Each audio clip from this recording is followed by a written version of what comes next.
ಮಾಡಿದ್ರಿ. ಇದೇ ರೀತಿ ಏನಾದ್ರು ಇದಕ್ಕಿಂತ ಮುಂಚೆ ಆಕ್ಟಿಂಗ್ ಮಾಡ್ಬೇಕಂತ ಆಸೆ, ಕಲೆ ಮೇಲೆ ಆಸೆ ಯಾವಾಗ ಬಂತು ನಿಮ್ಗೆ? ಅದು ಖಂಡಿತ ಮುಂದೂ ಬರಲ್ಲ, ಹಿಂದೂ ಇಲ್ಲ, ಅದಿಲ್ಲ, ಖಂಡಿತ ಇಲ್ಲ. ನನ್ಗಿದ್ರು ಈ ತರ ಏನಾದ್ರು ಕೆಲಸ ಕೊಡ್ಬೇಕು, ಕೆಲಸ ಮಾಡ್ಬೇಕಷ್ಟೇ, ಇರೋದು ಬೇರೆ ಏನು. ರಾಧಿಕಾ ಪಂಡಿತ್ ಅವರು ಮದ್ವೆ ಆದ್ಮೇಲೆ ಯಾವ ಸಿನಿಮಾನು ಮಾಡ್ಲಿಲ್ಲ. ಸೊ ನಿಮ್ಮ ಪ್ರೊಡಕ್ಷನ್ ಬ್ಯಾನರ್ ಮೂಲಕ ಮತ್ತೆ ಕಮ್ ಬ್ಯಾಕ್ ಮಾಡಬಹುದಾ? ಏನಾದ್ರು ನಿರ್ಮಾಣ ಮಾಡ್ತೀರಾ? ಅಂದ್ರೆ ನನಗಿನ ದೊಡ್ಡ ಬ್ಯಾನರ್ ಮಾಡಿದ್ದಾರೆ, ಅದ್ರಲ್ಲೇ ಅವ್ರ ಹೆಂಡತಿಗೆ ಬೇಕಾದಷ್ಟು ಕೆಲಸ ಕೊಡ್ತಾರೆ. ನಮ್ಮವ್ರಿಗೆ ಬರೋ ಚಾನ್ಸ್ ಅವಳಿಗೆ ಬರೋದೇ ಇಲ್ಲ. ಏನಂತೀರಾ?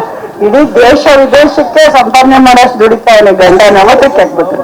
ಅತ್ತೆ ಸೊಸೆಗೆ ಪ್ರೊಡ್ಯೂಸ್ ಮಾಡ್ಬೋದಲ್ಲ? ಮಾಡ್ಬೋದು, ಆದ್ರೆ ನಾನು ಅವರು ಅಷ್ಟಿಗಿಂತ ದೊಡ್ಡ ದೊಡ್ಡ ಬೆಳೆಯಕ್ಕಾಗುತ್ತಾ? ಅವ್ನು ಬೆಳೆದಿರಷ್ಟು ಬೆಳೆಯಕ್ಕೆ ಹೋಗ್ತಿರ್ಬೇಕು. ಏನಂತೀರಾ? ಜನ ಕೆಲಸ ಕೊಡ್ತಾ ಇದ್ದಾರೆ. ರಾಧಿಕಾ ಮೇಡಮ್, ನನಗ್ ಡೇಟ್ ಕೊಟ್ರೆ ನಾಳೆ ಬೆಳಿಗ್ಗೆ ಮಾಡ್ತೀನಿ. ಕೊಡ್ಸಿ ಮತ್ತೆ ಡೇಟ್ ನನ್ನ ಸೊಸೆ ಮೇಡಮ್ ಈ ಕಡೆ. ಇಲ್ಲಿ ಸೊ ಯಶ್ ಅವರು ಒನ್ ಟೈಮ್ ಅಲ್ಲಿ ಯಾವ ತರ ಹೀರೋ ಆಗಕ್ಕೆ ಎಷ್ಟು ಹೋರಾಡಿದ್ರು ಅನ್ನೋದು ಎಲ್ರಿಗೂ ಗೊತ್ತು.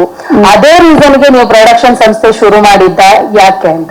ಆತರ ಇದು ಆಗಿದೆ, ಇಲ್ಲ ಅಂತಿಲ್ಲ, ಬಟ್ ಆ ಕಷ್ಟ ನಂಗೆ ಗೊತ್ತು. ನನಗೆ ಪೃಥ್ವಿ ಎಂಬರ್ನ ನೋಡಿದಾಗ ನಾವು ಏನ್ ಕಷ್ಟಪಟ್ಟಿದ್ವಿ ಆ ಕಷ್ಟ ನಾವು ಪೃಥ್ವಿ ಎಂಬರಿಗೆ ಗೊತ್ತಿಲ್ಲ.